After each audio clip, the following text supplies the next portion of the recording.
So guys welcome back again.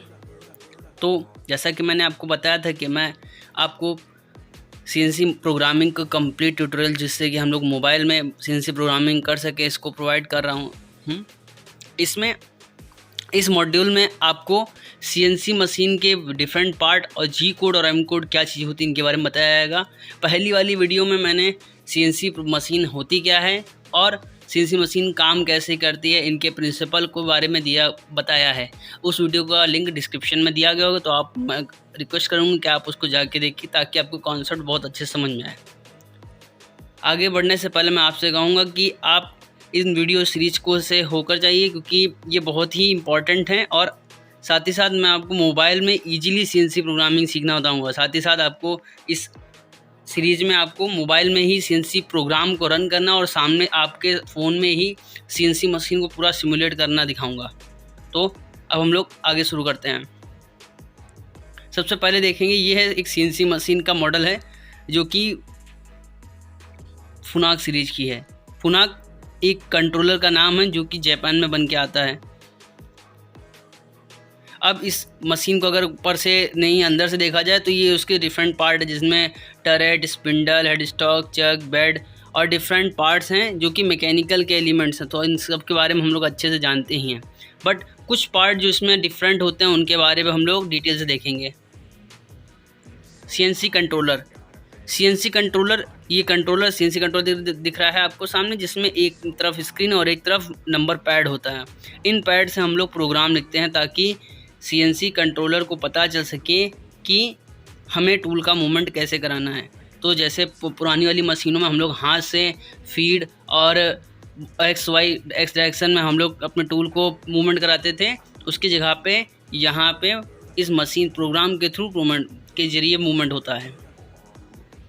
Tool post, जो CNC programming tool post होता है वो थोड़ा सा अलग होता है क्योंकि इसमें बहुत सारे टूल्स, अप्रोक्सीमेट 8 टूल एक अपनी अपनी जगह पे स्लॉट पे अपने लगे होते हैं। साथ ही साथ ये एक मोटर से कंट्रोल होता है, तो हम लोग जब चाहें जिस नंबर का टूल चाहें उसको इंगेज कर सकते हैं।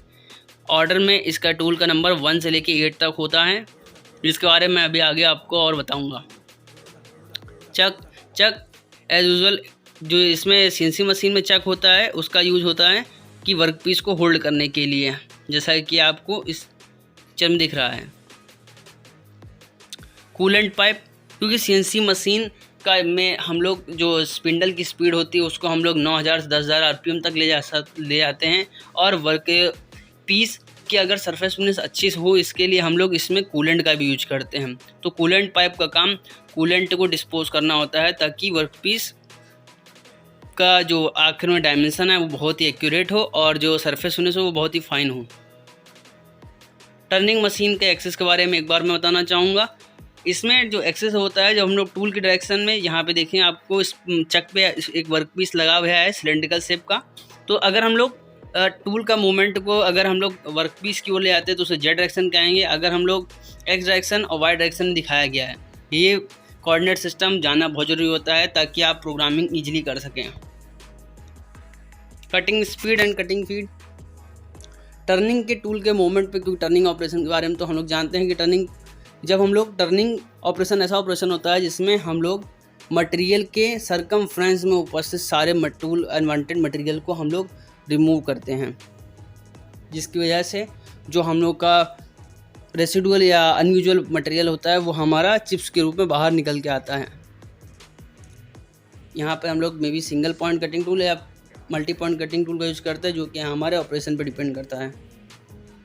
रोटेशन स्पीड बहुत इंपॉर्टेंट होती है किसी भी वर्कपीस को बनाने के लिए। अगर रोटेशन स्पीड हाई होगी तो हमारा जो प्रोडक्ट बनेगा वो फाइन, यानी उसकी सरफेस में बहुत अच्छी होगी, बट ज़्यादा रोटेशन स्पीड पे ज़्यादा फ्रिक्शन पैदा होगा, यानी ज़्यादा अच्छा कूलेंट का रिक्वायरमेंट होगा और टूल की जो लाइफ होगी वो उतनी ही कम होगी। तो कटिंग स्पीड और फीड ये हम लोगों के मटेरियल पे और टूल पे डिपेंड करती है। फीड वो टूल का वो मूवमेंट होता है जो कि वर्कपीस में अंदर की ओर होता है, यानी डायमीटर डायरेक्शन में होता है। डेप्थ ऑफ कट टूल के वर्कपीस के अलॉन्ग, लेंथ के अलॉन्ग डायरेक्शन में होता है।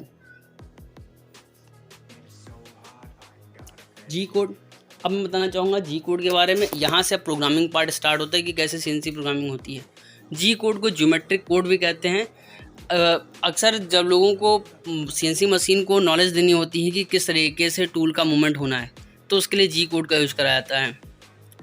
यानी कि जी कोड ऐसे इंस्ट्रक्शन हैं जिनको मशीन में जब हम लोग कंट्रोलर के अंदर देते हैं तो कंट्रोलर को पता चलता है कि टूल को कितने डायरेक्शन में, कितने mm या कितने सेंटीमीटर या कितने इंच फॉरवर्ड या बैकवर्ड या अपवर्ड या डाउनवर्ड मूवमेंट कराना है।